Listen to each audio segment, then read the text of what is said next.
Well, hello everyone. Hopefully everybody can hear me okay. Welcome to this panel on the University of Glasgow's postgraduate taught program in Global Communications.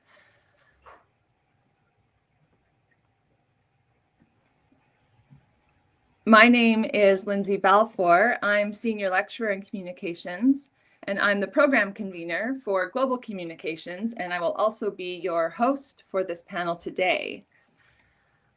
I'm really very excited to be joined by a few colleagues and students today who I will ask to introduce themselves in a moment. And we're all really here to give you some insight into what you can expect from global communications and, of course, to answer any questions that you might have.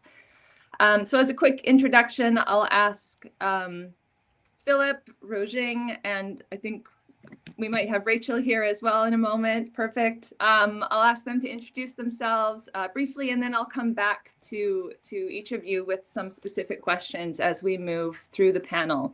So maybe I'll start with my colleague, Dr. Philipp Seuferling, if you want to introduce yourself, Philipp. Yes, good morning, everyone, also from my side, or whatever time it is from where you're watching.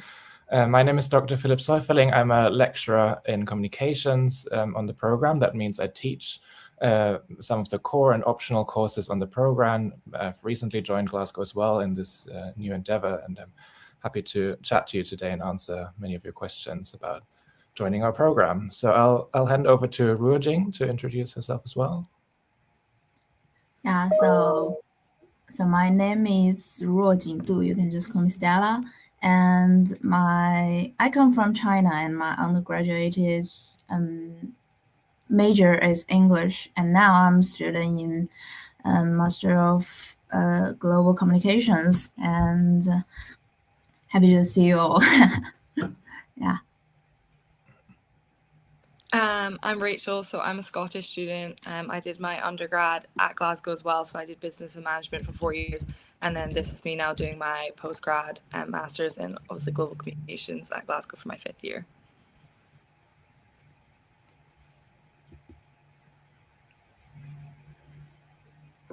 Fantastic. Thanks so much, everyone, and thanks to everybody else who's joined us today. I'm really, really excited, especially to have our students here today.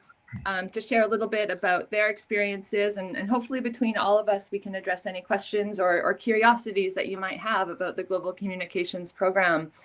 We also have a really amazing team in the background who you can't see on your screens, but who will be monitoring our chat, and they'll be posting some information as we go along. So if you do have any questions that are really specific to your individual situation, we might not talk about all of those live, but those in the background will do their best to reply to you in the chat, and you'll be getting some contact info from us as well, and you can always send us an email after.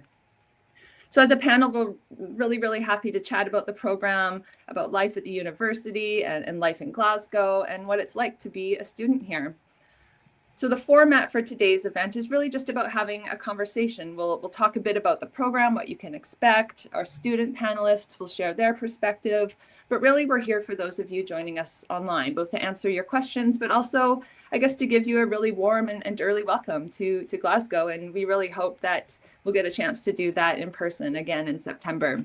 So the best way to ask us your questions is in the chat, so don't be shy. There's a really good chance that somebody else has the same question as you. So don't hesitate, ask us anything. And while we're waiting for those to come in, I thought maybe I'd kick things off with a really simple and I guess general question for everybody on the panel here, because I think this is something that everybody will really benefit from, especially hearing from our students. So I'll start with the students here first. And the question is really simple. Why Glasgow? Maybe we'll start with Rachel first, and then we'll move on to Rojing and Philipp. Rachel, why Glasgow? So I think my perception of Glasgow is sort of unusual in that I actually initially was really, this wasn't my top option. So I obviously did UCAS 5 years ago. So it was a bit of a time ago that I initially decided to come here. But when I was looking at UCAS, I wasn't really sure about Glasgow. I was very nervous because it's a big city. And I was much more shy when I started uni. I wouldn't have been able to speak on a call like this or anything. And so I actually ended up, I'm from Edinburgh. So I took a drive through with my parents and I walked around the campus and I really liked the campus. And I thought, You've got to push yourself sometimes. You've got to give yourself a push into sort of unknown territory, I guess. And so I decided to sign up to come to Glasgow, like pretty much on the spot when I was walking through like the main quad of the campus. It was like a nice evening, to be fair. It was a sunny day, so maybe I was in a good mood. And I decided to go there for my undergrad. And I think the positive experience I had over the past 4 years has definitely been like a massive factor in why I decided to come back for my master's. I can't even describe like the positive impact Glasgow's had on myself as a person and my experience at university. I've like absolutely loved every minute of it. And I pretty much, when I decided I wanted to do a master's and it was like something I was looking at, my first glance was obviously at the Glasgow website. I didn't even really consider other options. And then lastly, when it came down to actually picking a course, I was like, I saw that the communications course was on the website and I hadn't seen it before, so it must have been new, which it obviously was. I found out when I joined. And I immediately was like, this is something I want to do. This is exactly down my lane. And the fact that I got to do it in the city, which I'd like loved for the past 4 years, was just like a double bonus.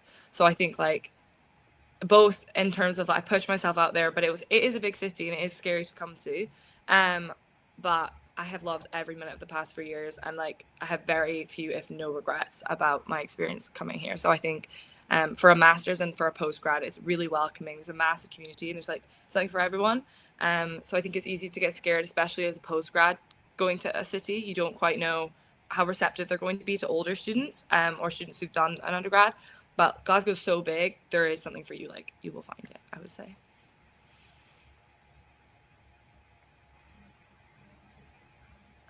Amazing. Thanks so much, Rachel. I know I've absolutely benefited from your kind of insider expertise, so appreciate that. Maybe we'll move over to Rojing. Tell me a little bit about what made you choose Glasgow. So personally, I chose Glasgow for like several reasons. And first of all, Glasgow, the University of Glasgow itself has a very strong academic reputation, and the teaching here encourages critical thinking and independent research. When I saw the website or the experience that some international student post on the Red Note, Weibo, some Chinese social media platform, and I think that's something that I really looking for in my postgraduate program. And honestly, I love the environment, just like Rachel. The campus is very beautiful when I saw the pictures, and the architecture has a kind of like historic charm. That makes me like studying here feels so inspiring. Yeah. And also I think Glasgow is a city that you can feel incredibly welcoming and inclusive, because as an international student, that really matters, because I always feel safe here, and I genuinely like the people in Scotland.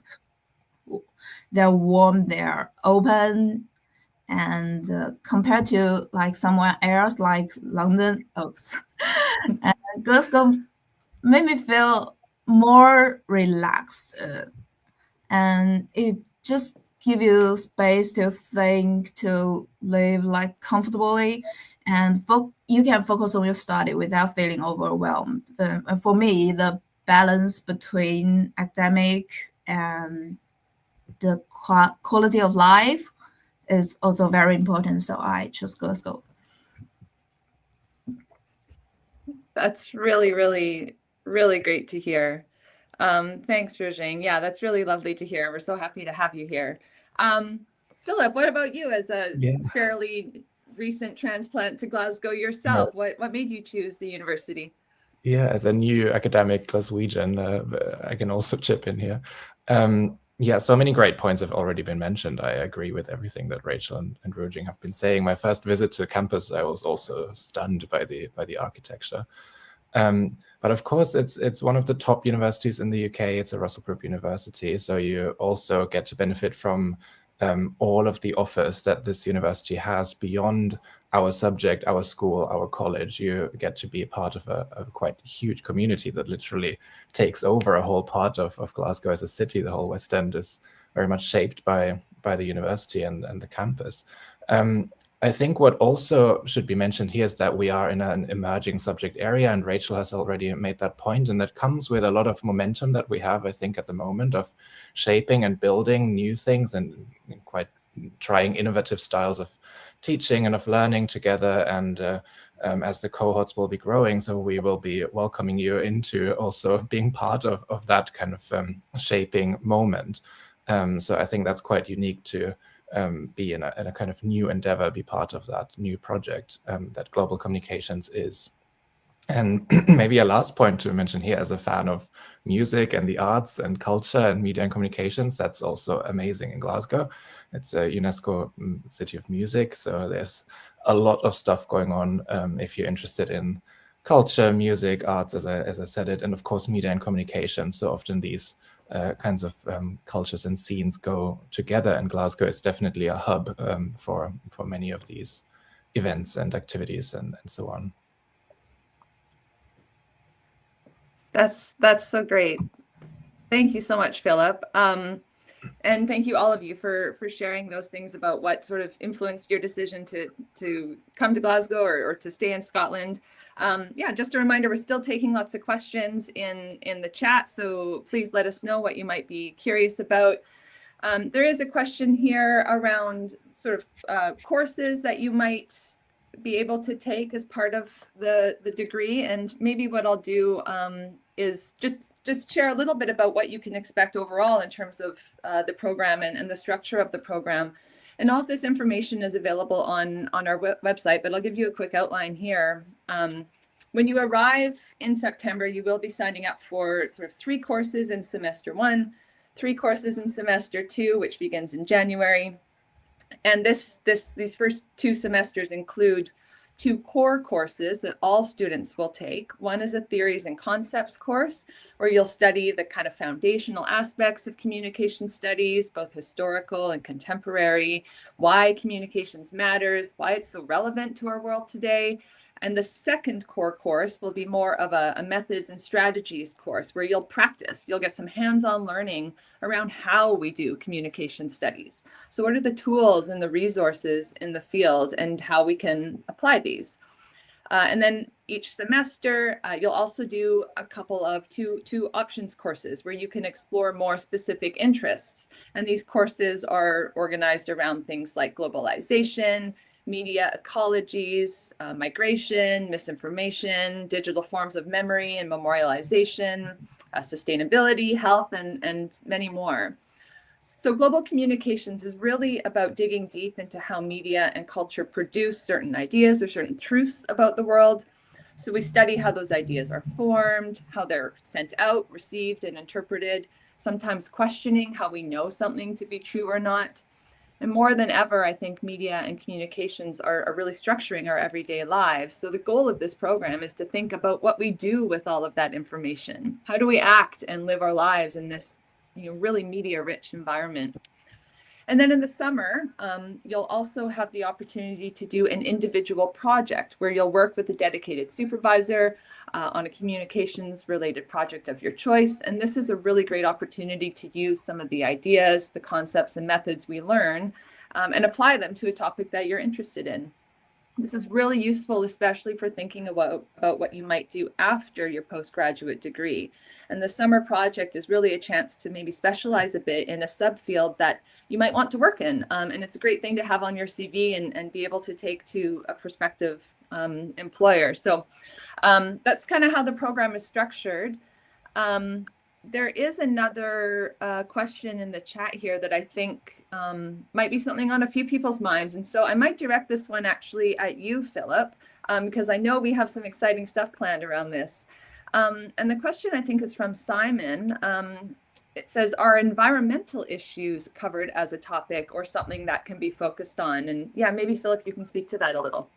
Definitely, it is covered and addressed. And as Lindsay already mentioned, there's also lots of scope for you to bring in the topics and the concerns and the questions that you have into your different coursework. So I would start there, that there's options for you to write essays, to do little projects, to even do your big individual summer project on a topic that relates to the environment, for example. And that is definitely a kind of key concern around in the field of media, communication, and technology. And this term, for example, this semester, students are taking a course in media ecologies, and that is specifically a course that relates to kind of environmentalist and environmental approaches to media and technology, to understand how our relationship to our natural and material world outside of us is shaped through media and technologies and communication, and how media are actually made of environmental stuff, right?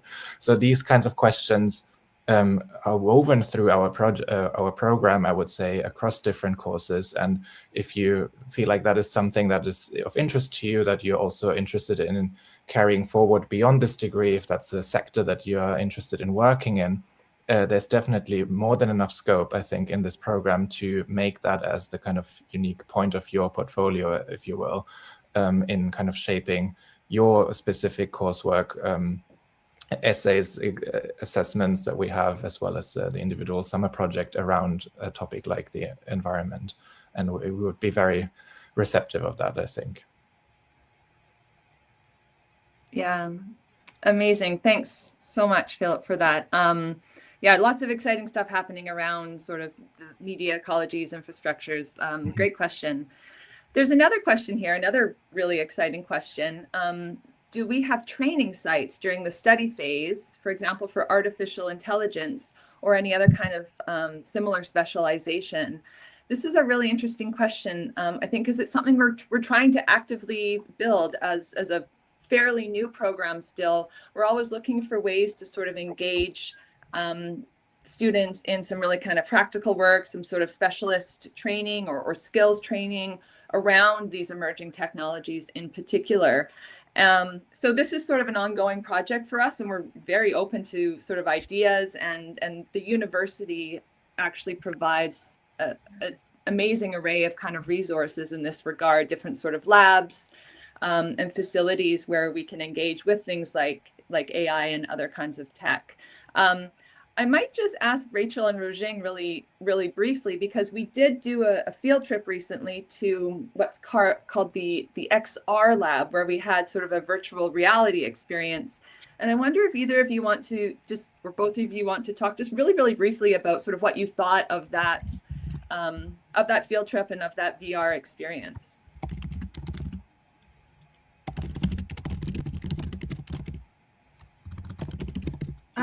I would say, so I've done sort of VR headsets like twice before, and I was kind of unsure about them. I feel like my relationship with AI and that sort of thing, especially given that AI's come on so far. I've been at Glasgow for 5 years, and when I started, like, AI wasn't even really in the discussion other than as like a theory. And obviously, like, nowadays you've got courses that are like how you use AI in industry. So I think seeing how it's progressed, like, in an academic sense, is kind of crazy. And I think especially on the media communications course, it's interesting to look at AI as not just a tool, but something that sort of shapes culture and shapes the infrastructures around us. I think a lot of courses maybe use it just as a resource almost, like how do we like get there faster, as opposed to a media where we're looking at it as a more rounded, like how we approach it and understand it. And so when we went on the field trip recently to sort of this VR headset lab that the university has in the ARC, which is a building on campus, I really enjoyed it. And I thought it was really insightful to see. We were doing a sort of comparison on sort of Lord Kelvin, so a historical figure at the University of Glasgow, his office and his buildings and his belongings. And we could look at them in the Hunterian Museum, which is also on campus, and then look at them in the VR headsets. And I thought it was really interesting to look at how digital media, which is obviously a massive conversation in our course, sort of shaped our experience of the objects. So we were looking, we had the headsets on, we were in an office, and we were looking around his office and at the objects in his office.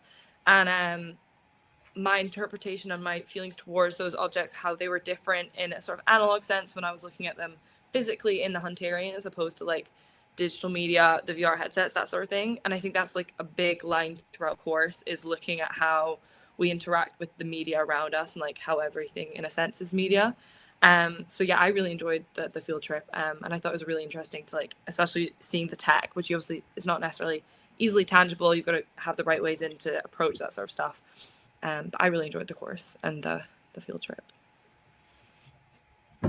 Yeah, and I think Rachel just said a lot of that, so I will just add some like personal experience, because so it just simply gave me a sense of future. I think about the building, about the lab, they're just very futuristic, like, but it also, but across the road, just across the road, with the building, there are a lot of like history like buildings, architectures. So I think sometimes University of Glasgow is just a combination of history and future. They just stand on the history and looking forward and exploring the future. Yeah. Great. Thanks so much, Rachel and Roger, for those responses. That's really, really helpful. And I think what people really want to hear is sort of how students are experiencing these things more than, what I think is happening. There are 2 more questions in the chat, and both of these are kind of around different courses. So I might try to answer these together. One question: does the program include any coursework around behavior change communication? And then the second question: how pertinent is this course with post-colonial studies? Great questions, and I'll try to answer those together. In terms of behavior change communication, well, this isn't necessarily a specific separate course. I do think it really sort of feeds into or is woven through almost all of the courses that are on this program. We think a lot about how communications and communications technology and media really kind of shape behaviors, both individual and maybe institutional or organizational behaviors. And what I would add to that is that if this is a particular interest for you, there is so much opportunity, especially with that summer project, to really carve out a kind of a project and a portfolio that focuses on this as a topic, with a lot of sort of supervision and guidance from us as well. So it's not its own course, but it's woven into our courses, and then could be a really specialized option for that summer project. In terms of post-colonial studies, again, I would say this is really kind of woven through and built into kind of the foundation of our program, if I'm being honest. We really sort of teach and have designed this program with an ethos that really comes from a shared background that Philipp and I have in post-colonial studies. We speak a lot about sort of intersectional theory, so looking at how things like race and gender and class and other sort of forms of marginalization or protected characteristics kind of intersect with one another to produce different degrees of privilege and oppression. We teach courses on sort of globalization, and post-colonial studies is really sort of important to helping us understand our globalized world as it exists today. And again, how post-colonialism is sort of related to a lot of the current challenges that we face as a global society, whether that's sort of climate, gender equality, migration, conflict. So yeah, I would say post-colonial studies, post-colonial theory is really integral to what we're doing as a program here. So you can definitely probably find what you're looking for in several of our courses in that regard. Okay, there's no new questions that have popped into the chat, but by all means, we still have time. If you have questions, definitely put those in there. I've spoken a little bit about the summer project, which probably sounds like a bit of an abstraction right now. And I am going to ask our students maybe for some of their perspective. And I know it's very, very early days, Roger and Rachel, and the summer project hasn't actually started yet. But maybe just briefly, could you maybe share a couple of the ideas that you're interested in or maybe curious about exploring in that summer term, just to give our sort of viewers an idea of the kinds of different projects that they could do for that kind of independent summer work. I don't know who either of you can go first, doesn't matter. Rojing, do you wanna? I don't mind.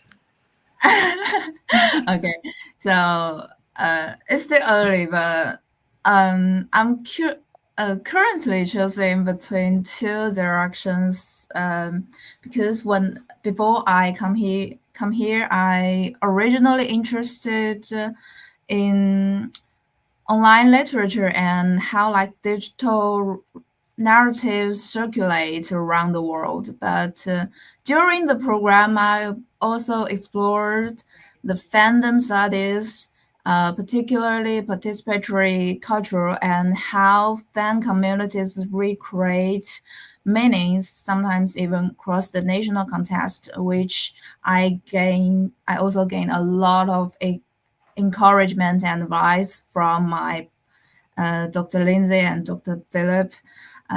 So I've really enjoyed both areas and received supportive back from my lectures. So I'm still thinking about which direction to develop further. Yeah. So I'm definitely still in the beginning stages of trying to work out what I'm going to do. I think, if I'm honest, because I've come from my undergrad, which was business and management related, I sort of stumbled upon this course because for my sort of as close as you can get to the summer project dissertation for my undergrad, I was studying consumer behavior and marketing and product packaging. And so I sort of came from like looking at visuals and understanding how we interpret like digital and physical media. And then I found this course and I realized it was much less business and much more like the psychology behind it and sort of understanding like cultural relationships with that. And I think that's kind of how I came into this. And I think it's probably where I'm going to end up with it.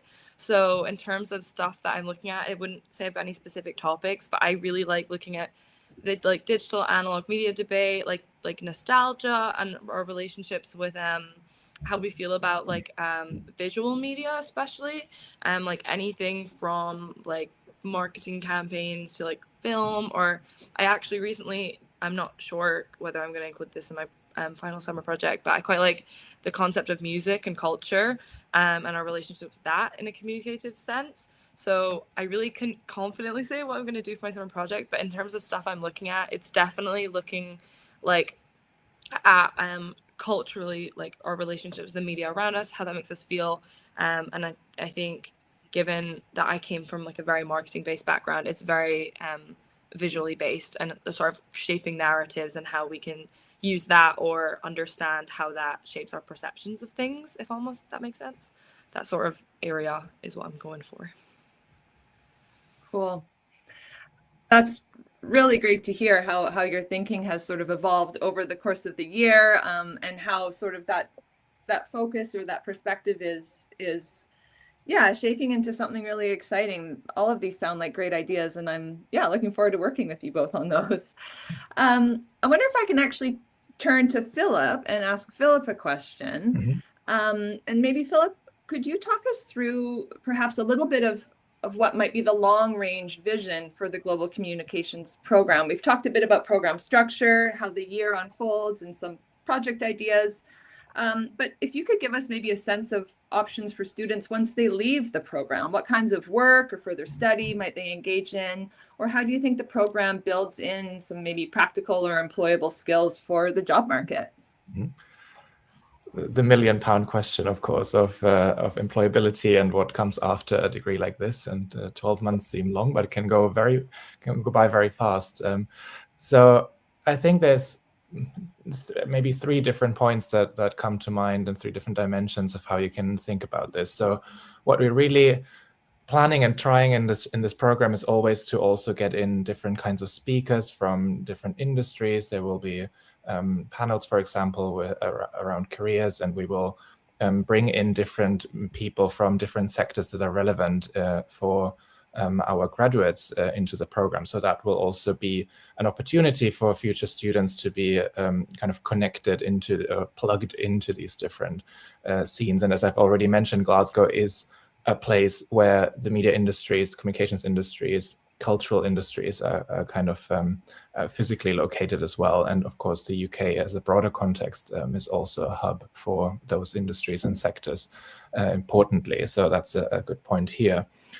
A second point is, of course, the much mentioned summer project and the different kind of options of coursework, which, and I've described it earlier as a kind of portfolio.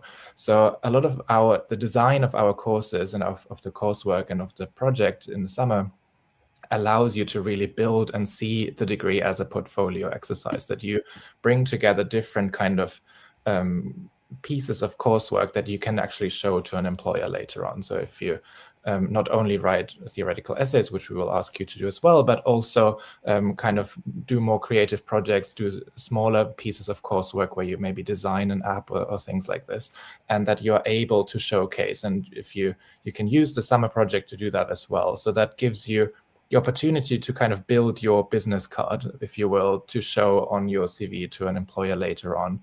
And we are very kind of interested in helping you making that possible. And I think that really increases your employment chances afterwards.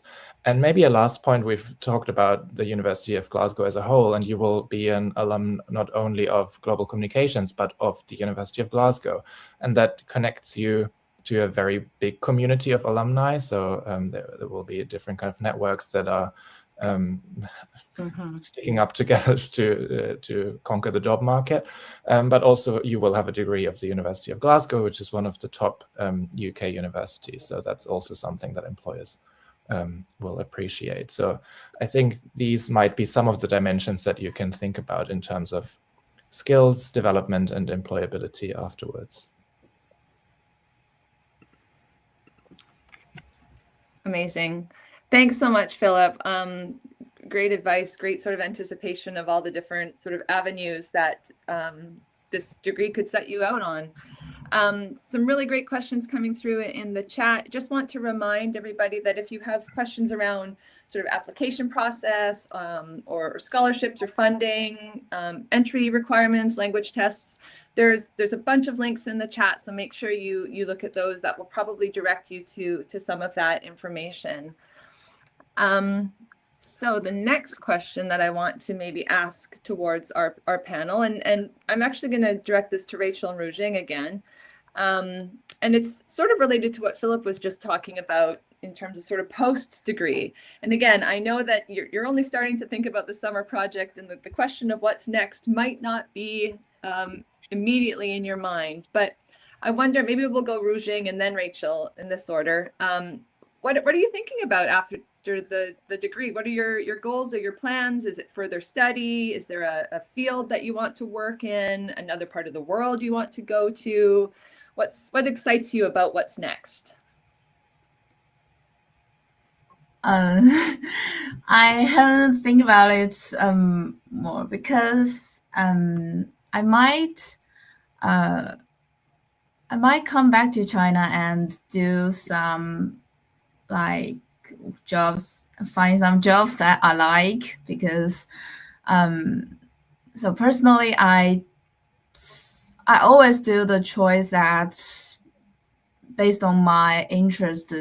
I could choose in my undergraduate major and choose Glasgow as my doing my master degree. And I might do something about communications because I truly love this program, and I learned about in my program, and I want to use those knowledge and to do something like editor or like some marketing things about like I want to be someone that can make cultural and like different kinds of culture circulate around the world and globally, and everyone can see more. That's my dream, I think. I think I'm very much on the same wavelength in that I really have enjoyed the course, and I think it's definitely shaped like where I'm wanting to go. I think I'm sort of in a scary place in that, like, just like everyone else who's sort of my age and finishing their masters, or any age for that matter, applying for jobs is like crazy. You go online, there's a million jobs, and you apply for a bunch and you don't get any of them, and that's definitely where I'm at. So I think don't be afraid of that. I'm kind of applying and looking at stuff similarly in like sort of cultural and marketing communications realm. I would say it's maybe not entirely in line with what we're doing in the course, but I kind of want to get as close to it as I can and within my interests. So my biggest two things are marketing and events management, sort of brand activation and like physical brand partnerships type of thing. So if I could find a way of sort of doing some sort of role that would sort of be looking at marketing products or events or something like that, but in a very sort of understanding communication of the product to the consumer, or understanding communication of the event to the consumer, sort of that side of things, is sort of what I'm ideally looking for. I think even though I've got an undergrad and now I'm going to have a master's at the end of this, it's still, I'm going into like entry level jobs. So how specific I can get at this stage is, I think we'll see. But yeah, the jobs I'm looking at are like very communicationsy based, obviously with my background, very marketing sort of entry. But I definitely think this course has pushed me more towards the sort of psychological public relations, PR, understanding messaging and narratives, as opposed to what it was before, which was like very business sort of area. So if I can lean towards sort of stuff this course has introduced to me, I'd really like that. That's great. Thank you both for those responses. I think really, really helpful for people to hear that. And hopefully what we're trying to show here is that there's really a kind of a diversity of directions that you can travel after this degree.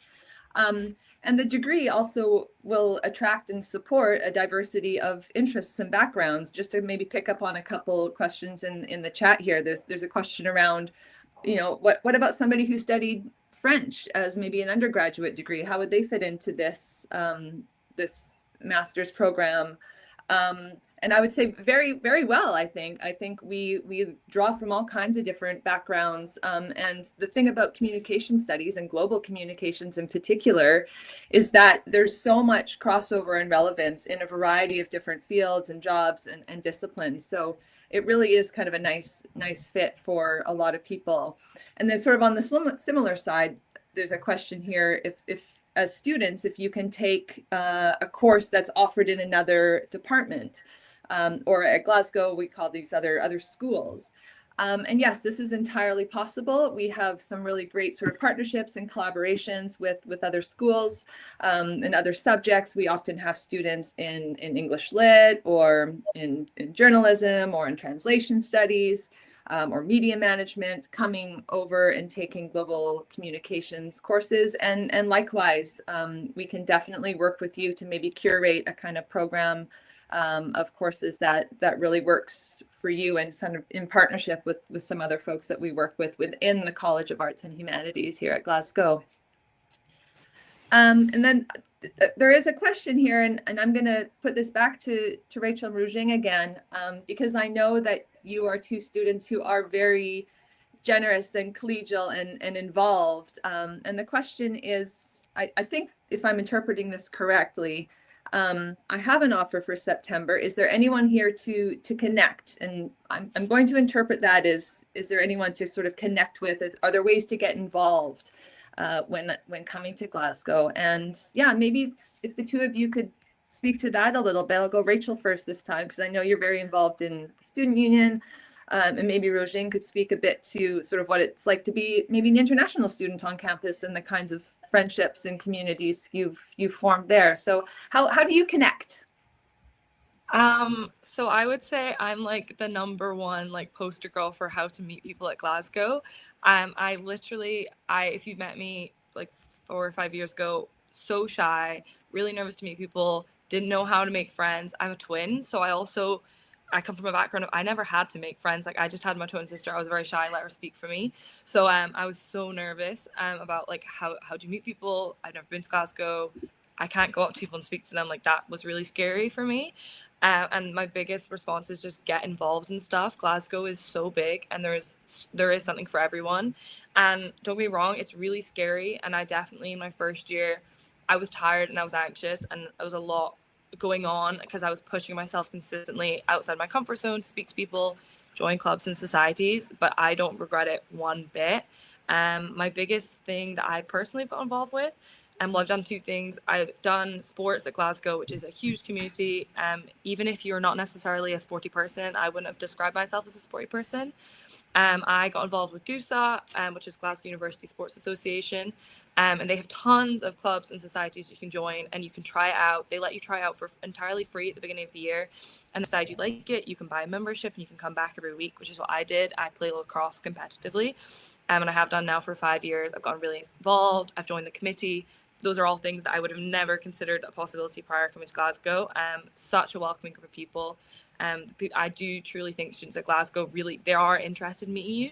And so they kind of take away the stress of, oh, I don't know if I've got anything to say to them. Doesn't matter. They will have something to say to you, and they will come up to you, especially during Freshers Week at the beginning of term.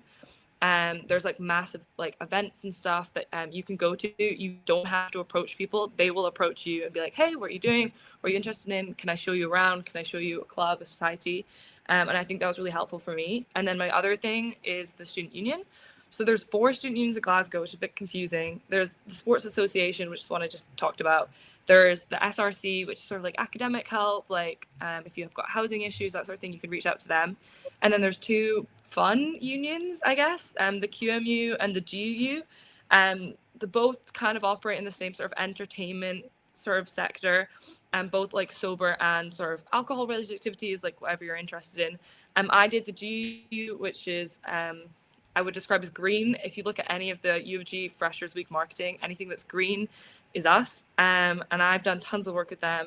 So we run lots of events for all groups, international student groups, home student groups, local student groups, people who are postgrads, like tons of events. Anything, I can't even describe some of the stuff that we do. But if you want to meet people, when I say you can rock up, not know anyone, and you will leave the event with 5 phone numbers, friends, someone to go for coffee with in an hour's time, like you will meet someone there. And so my biggest tip is literally just push yourself and try one thing, because it will lead to all the other things. I would have never met the people I did, my flatmates, or like even done the student union stuff if I hadn't pushed myself to join the lacrosse club. And it's so scary taking the first step, but in terms of like connecting with people, Glasgow, you'll find someone. Eventually you will find someone. If you're willing to push yourself out there just the tiniest bit, it'll carry you like a long way, is what I would say. But I'm very pro on student involvement, so maybe that's just my perspective. Yeah, and for me, because I am international student, so at first I think I just post something on the social media platform and find that if there's someone who are in the same program with me, and actually I find someone like some Chinese students reply to me, and we get some connection and change the WeChat what we use. But actually after I come here, I think the international student supportive team or like some teams, I can't understand the name, but they just email me every week to inform me some like events with about the international students, and some meeting you can join, some parties you can join, that to know someone, know more people. So I am a relatively introverted person, so I haven't joined those parties or meetings, but I know that some of my friends join them, and they say it's just so inclusive, and they know a lot of people, and everyone is friendly, and give them a sense of home, I think they said.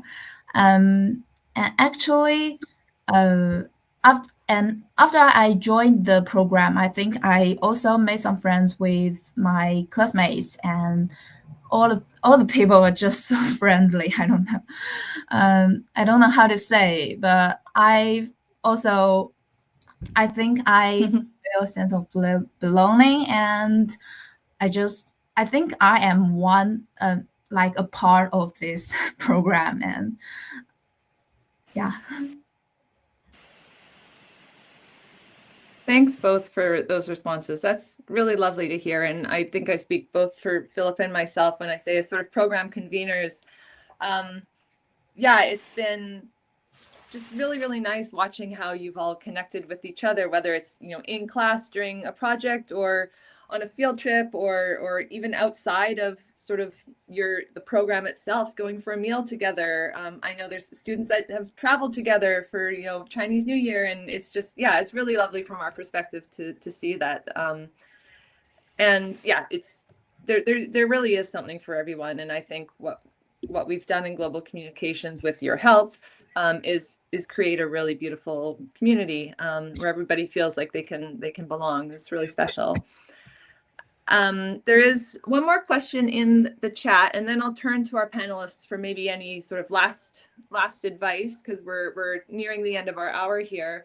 The question is about whether postgraduate students have opportunities for research. And the answer is absolutely yes. There are sort of small bits of research that are packaged into each course. So at the end of each course, you'll likely complete some kind of research project or research paper, and it changes from course to course, but there is usually a research element where you can draw on your own interests and then go out and find sort of like resources and evidence for that. And then of course the individual summer project is essentially a research project. It's a research term, and this is where you sort of start with your idea, you develop a proposal, you do the research, and then you sort of complete the project's output, whether that's a paper or a policy resource or some other kind of output or piece of work. And what we also do, especially through the second term, so the second semester, is really prepare you for that research project. So it's in that second semester that you'll take our core course, and this is required, which is research methods and strategies. And this really teaches you how to design that research project, everything from research questions to whatever your sort of objectives and aims are, to thinking about what methodologies you might use, how you're going to collect data. We talk about the ethics of collecting and storing data, and then how that all kind of works its way towards this final research project. So lots of research opportunity, but also lots of guidance and supervision, and I guess I would say scaffolding of what it means to do research. So yeah, lots of chances for that. So there's no more questions currently in the chat, but if there are any sort of last questions, there might be another couple minutes to get those in. But maybe what I will do is go back to our panelists with maybe some concluding thoughts, and maybe, I guess I'll start with Philipp first. Yeah, anything else that you really want sort of people watching to know, last words of wisdom, pieces of guidance or advice, or sort of Rachel and Rujing, any sort of questions that you really wish you had asked before you started the program. So I'll let you think about that for a minute, and maybe I'll just invite Philipp to share any words of wisdom. I'm not sure if I can share a lot of deep wisdom today, but I'm just looking forward to welcoming all of you in September. We will be designing a great induction week for you to get to meet everyone and embark in another round of global communications in the next cycle. So we're really excited for that. We're currently planning all of that. The courses will be set up to be all ready for you. Yeah, please apply. And if you have any other questions, you can also just email us, be in touch with us. beyond this particular event. So we're happy to answer your questions there. And I guess I'll leave it to Rachel and Rojing to share that from the students' perspective as well. So I want to say that I generally feel the staff and professors here are very attentive and caring. So especially if you are a non-native English speaker, I would strongly encourage you to consider study here, because so when I first come here, my spoken English wasn't very good, and I feel extremely nervous speaking in the class. But every time I share my ideas, I think my lectures sorry, listen there very carefully, and they care more about your ideas, the core of the message, instead of your sentence or your grammar. So, and every time my lecturers gave me a lot of thoughtful feedback and a lot of encouragement, and that supports me a lot. So I become braver, and I even volunteered to become the program representative, because I think I can do it, and that makes me more like made me more braver. Yeah.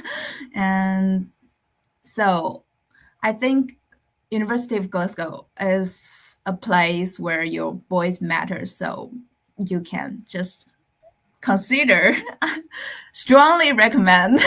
Strongly recommend. Yeah, I'd say the same thing. I think when you say that Glasgow's a place that your voice matters, I think like definitely, like both in terms of this course, I've like feel so supported by the staff and by the university on anything, whether it's course content or how to submit stuff, or if I'm struggling in my studies, if I'm struggling at home and I need to adjustments for that. So supported and listened to and cared for, and I couldn't be more grateful for that. And I think similarly in not just this course, but like any course at Glasgow, if you're looking to apply, the university really does listen to its students from my perspective. And if you've got something to say, someone's willing to listen academically, extracurricularly. If you've got concerns, there's the SRC, there's a bunch of support systems around you the whole time I've been here. And I think that would be like my number one driver for applying to Glasgow. And I would say if there's anything about this course specifically, the MSc in Global Communications, that you're interested in, go for it, because it's such a flexible course that you really can come at, like our cohort has a million different perspectives and things that we're interested in, but it just works because it's so flexible in terms of what we're discussing in class and how you can apply it to different industries or principles. So I think if there's even a bit of you that's like, oh, this sounds like maybe up my alley, I would say just go for it and take the leap. That's great. Thanks, Rachel. Thanks, Rujing. And thanks, Philip, too. Great pieces of advice and wisdom. And I mean, I would just echo that this is not a university of strangers. You know, there's something for everyone, and an opportunity for everybody to belong and get involved. So, you know, you get to know your fellow students, get to know your professors, the librarians, the administrative teams. You'll find your favorite, you know, student club or coffee shop. And I'd really encourage you all to think about this, not just as an academic experience, but as, you know, a life experience. So you're going to get emails that have links to a lot of resources, a lot of opportunities to connect with other students, even before you arrive in September.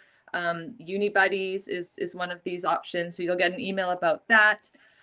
You'll see both Philip and my own email in the chat.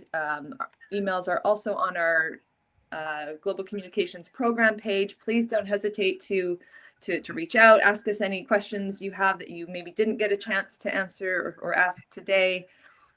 When you arrive, come meet with us, come talk to us. Yeah, don't be a stranger at all. And I suppose it's really hard to conclude these kinds of things, because while we're sort of coming to the end of the panel itself, for many of you, this is sort of the beginning of the journey. And I guess just behalf on all of us here sort of on the screen today, Philipp, Rachel, Rujing, and myself, I just wanted to say thank you so much for being a part of this. And we are really, really excited to meet you in September. So if there's still questions, reach out directly. Philipp and I will personally respond. Bookmark this link so you can come back to it and find the information again, or you can feel free to forward it to those you know who might also be considering a degree at Glasgow. But just as a way of wrapping up, I guess, thank you so much for joining us. Thank you so much to our panelists, especially Rachel and Rujing. It's just so lovely to have you here and hear about your experience so far. We're really looking forward to welcoming you all to the University of Glasgow really soon. So bye for now.